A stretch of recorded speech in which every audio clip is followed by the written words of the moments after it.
नमस्कार, मैं प्रिय रंजन भारती आपके साथ मेरी बात के आज के अंक में आपका बहुत स्वागत है। पटना में महागठबंधन की सरकार के प्रमुख घटक दल जनता दल यू, जिसके नेता मुख्यमंत्री नीतीश कुमार खुद हैं, उन्होंने भीम संसद यानी भीम रैली का बाबा साहब अंबेडकर के नाम पर संविधान दिवस के दिन आयोजित किया। ये बड़ी रैली बेउर मैदान में आयोजित हुई और इसके लिए बड़ी तैयारियां की गई थी। इसके दो मकसद थे। एक तो बड़ा मकसद आरक्षण का जो दायरा बढ़ाया गया है उस बहाने भाजपा पर सीधा हमला करना, और दूसरा वो तबका जो अति पिछड़ा और महादलित है, वंचित समाज है, उस पर निशाना साधना। बहाना इसका सीधा चिराग पासवान को बनाया गया। चिराग पासवान उस तबके के बड़े नेता उभरते हुए दिख रहे हैं और उनका वोट बैंक उसी समाज का है। उन पर निशाना साधते हुए यानी भाजपा और उनके सहयोगी दल को आरक्षण के बहाने और संविधान दिवस के बहाने उनकी नब्ज टटोलते हुए उन्हें अपने पाले में खींचने की दरकार आज की रैली में दिखी। बेहद अच्छी बात है कि नीतीश कुमार आरक्षण का दायरा बिहार में बढ़ा चुके हैं और इस बहाने से उन्होंने जो वकालत की है कि जो वंचित समाज है, जो पिछड़ा और अति पिछड़ा समाज है, जो दलित है, महादलित है, उन सब के लिए व्यापक स्तर पे न्याय होना चाहिए। क्यों नहीं होना चाहिए? लेकिन सवाल ये उठता है कि बिहार में जहां ये बात उठ रही है वहां पिछले 33 वर्षों से जो सरकार चली आ रही है, जिनके हाथ में व्यवस्था का संचालन है, वो उसी जमात के लोग हैं जो पिछड़े या महादलित कहे जाते हैं। नीतीश कुमार पिछले 16-17 वर्षों से राज कर रहे हैं, चाहे कभी भाजपा के साथ रहे या फिर आरजेडी और वाम दलों कांग्रेस के साथ हो, ये सरकार में काबिज है। इसके पहले राबड़ी देवी की सरकार, लालू यादव की सरकार, जीतनराम मांझी की सरकार, ये लगातार 33 वर्षों से इस समाज का प्रतिनिधित्व करने वाले नेताओं के हाथ में सत्ता है। सवाल स्वाभाविक रूप से ये उठता है कि फिर इतने दिनों के भीतर इनके साथ न्याय क्यों नहीं हुआ, जबकि सामाजिक न्याय की दुहाई दी जाती रही, सामाजिक न्याय की सरकार कही जाती रही। सामाजिक न्याय का मतलब सामाजिक समरसता और समाज के स्तर पर जो दलित, पिछड़े और वंचित हैं उन सबको आगे लाने की कोशिशें प्रशासनिक स्तर पर, व्यवस्था के स्तर पर की जाए, और वो अगर नहीं की गई तो इसमें दोष मुझे लगता है कि किसी और का नहीं है, इनका है जो सरकार में काबिज रहे। तो फिर आज इनके हक के लिए और इनकी बातों के लिए लड़ने और जद्दोजहद करने का सवाल क्यों उठता है? एक और बड़ा सवाल उठता है कि आज जो उठ रही है ये मांग कि बिहार को विशेष राज्य का दर्जा दीजिए, जिनके साथ अन्याय हुआ है, जो शोषित दलित हैं, उनको हक मिलेगा, तो हक क्यों नहीं दी गई अब तक? और ये जाति आधारित गणना के आधार पर जो अभी आरक्षण की वकालत की गई है, उसके साथ साथ एक और सवाल उठता है कि स्वाभाविक है 33 वर्षों में आपने कई चूक कर दी, सिर्फ सियासी शोषेबाजी होती रही होगी ऐसा लगता तो है, क्योंकि नीति आयोग की जो रिपोर्ट आई उसके अनुसार 51.91% आबादी बिहार की गरीब है और 19 राज्यों में जो बड़े राज्य हैं, उन 19 राज्यों में सबसे निचले स्तर पे 18वीं पायदान पर बिहार है। आखिर क्यों है ऐसा?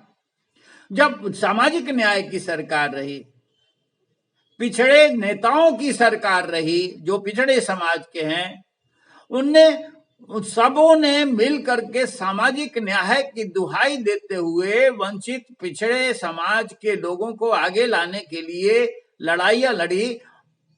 तो क्या ये कि सिर्फ जातिगत आधार पे समाज का विभाजन करने के लिए इन सरकारों ने काम किया? आखिर नीति आयोग की रिपोर्ट ऐसे क्यों आई है? दूसरा सवाल उठता है कि शिक्षा मंत्रालय की परफॉर्मेंस ग्रेडिंग इंडेक्स जो आई, उसके अनुसार, मानव संसाधन विकास मंत्रालय की बात कर रहा हूं, उसके अनुसार 773 अंकों के साथ बिहार शिक्षा के क्षेत्र में 27वें पायदान पर है। 773 अंकों के साथ है ये 27वें पायदान पर। आखिर क्यों है ऐसा? हम शिक्षा के मामले में आज हमारी जरूरत पड़ती है तो हम शिक्षकों की नियुक्ति करने जा रहे हैं। हम विश्वविद्यालयों के अनुदान रोक दे रहे हैं कि आपकी शिक्षा व्यवस्था दुरुस्त नहीं हो रही है, आपकी परीक्षा प्रणाली दुरुस्त नहीं है। तो क्या इससे दुरुस्त हो जाएगी? शिक्षकों की भर्ती हम ऐसे स्तर पे कर डाले जिनका कोई स्तर नहीं है शिक्षण का, वैसे लोगों के बदौलत हम बिहार की शिक्षा को कहां ले जा सकते हैं? माध्यमिक परीक्षा, मैट्रिक के परीक्षा में ऐसे लोग सर्वोत्तम घोषित होते हैं जिनको पॉलिटिकल साइंस नहीं बोला जाता, जिनको पॉलिटिकल साइंस बोलने तक नहीं आता, वो पॉलिटिकल साइंस बोलते हैं। क्या व्यवस्था हमारी है? हम क्यों ऐसा कर गए? हमने क्यों नहीं सुधारा बिहार को? हम दूसरे को लांछित कैसे कर सकते हैं? अगर शायद पहले की सरकार होती, श्री बाबू और महामाया बाबू की और कर्पूरी ठाकुर जैसे लोगों की, तो ये बात नहीं उठती। संभवतः वो ये स्वीकार करते कि हमसे चूक हुई है, हम वो नहीं कर पाए जो हमें करना चाहिए था। लेकिन इन सरकारों ने सिर्फ और सिर्फ जाति की क्यारियां सजाई हैं, जाति के नाम पर बंटवारा किया है, अगड़ा पिछड़ा करके लड़ाया लोगों को, और आज भी कमोबेश वैसी ही स्थिति है।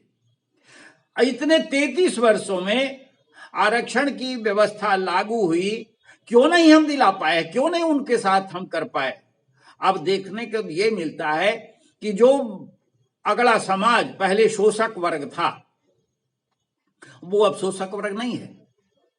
अब शोषक वर्ग का फॉर्मूला बदल चुका है आज की तारीख में, फिर भी हम शोषित क्यों हैं? हम अपनी जुबान से ये नहीं कहना चाहेंगे कि आज जो सवर्ण तबका है वो शोषक के रूप में नहीं जाना जाता है, शोषक के रूप में कोई और जाने जाते हैं, दूसरे तबके, दूसरे समाज के, दूसरी जाति के लोग। फॉर्मूला बदल गया है, समाज वही है, विकास हो नहीं रहा है। हम सामाजिक न्याय की बात करते हैं। 2014 की जनगणना में हमारा स्तर बिहार का 14% ऐसी आबादी का है जो बिहार से पलायन करती है, बाहर मजदूरी के लिए जाती है, शिक्षा के लिए जाती है। ये 14% यानी 14% लोग जो बिहार छोड़ने को बाध्य होते हैं, उनकी क्या मजबूरियां हैं, उनकी क्या व्यवस्था है? जाहिर तौर पे ये हमारी सरकार और हमारी कुव्यवस्था और हमारी बदहाली के कारण ऐसा होता है। हम बिहार को उपयुक्त नहीं मानते अपने बेहतरी के लिए, और तब हम पलायन कर अपनी बेहतरी के लिए किसी और बेहतर शहर में या संस्थान में जाकर अपना कार्य करते हैं, या फिर हम मजदूरी करते हैं। ये व्यवस्था क्यों है? बिहार सरकार को इस पर भी सोचना चाहिए। सिर्फ जाति लड़ाओ और जाति आधारित गणना करा करके हम सिर्फ लोगों की सोचेबाजी करें। हम बिहार राज्य को विशेष दर्जा देने की वकालत कर रहे हैं। लंबे समय से कई कैबिनेट प्रस्ताव पारित हुए, लेकिन ये सवाल उठता है कि जब जब नीतीश कुमार भाजपा के साथ रहे तब वो उनका मुंह में ताले क्यों लग जाते हैं? भाजपा की सरकार केंद्र में थी, उनके साथ वो सरकार में थे, और तब उन्होंने इस बात को पुरजोर तरीके से रखते हुए उसे मनवाया क्यों नहीं? उनके मुंह में पट्टी क्यों लग जाती है? और जब भी वो बाहर निकलते हैं, भाजपा के साथ से अलग हो जाते हैं, तब वो राग अलापने लग जाए। क्या खैरात बांटने के लिए और लोगों को झांसे देने के लिए, लोगों को महत्वाकांक्षाओं की विडंबना और मृग तृष्णा में रखने के लिए सिर्फ ये विशेष राज्य के दर्जे की शोषेबाजी तो नहीं होती? ये समझना होगा बिहार वासियों को, और बिहार वासियों को ये भी बड़ी गंभीरता से समझना होगा कि हम अगर शोषित हैं, हम अगर पिछड़े हैं, तो हमारा शोषक कौन है? किसने हमारे साथ न्याय नहीं होने दिया? हम किसी रैली में जाने से किसी को रोकेंगे नहीं, और न ही मेरा हक बनता है, लेकिन हम बिहार के हैं और बिहार के लोगों से ये कहेंगे कि हमारा शोषण जो करने वाला है उसकी पहचान की जानी चाहिए, और उससे बचना चाहिए कि वो हमारा शोषण करते रहने के इरादे से हमें लड़ाने तक ही अपनी राजनीति तो नहीं केंद्रित रखना चाहता है। और तब हमें अपना पैमाना तय करना चाहिए कि हम कैसे विकसित होंगे, हम कैसे स्वावलंबी होंगे, हमारे साथ न्याय और सामाजिक न्याय कैसे हो सकता है। बहुत बहुत धन्यवाद। आज के अंक में हम यही विषय लेकर आपसे मुखातिब हुए। किसी और विषय के साथ हम कल आपके समक्ष उपस्थित होंगे। तब तक हम आपसे इजाजत चाहेंगे, लेकिन अनुरोध करेंगे कि हमारे इस चैनल आपके साथ मेरी बात को आप सब्सक्राइब करिए, शेयर करिए, और हमारे किसी एपिसोड पर भी प्रतिक्रिया देना ना भूलिए। हम आप और निवेदन करेंगे कि आप हमेशा हमारे साथ बने रहिए। नमस्कार।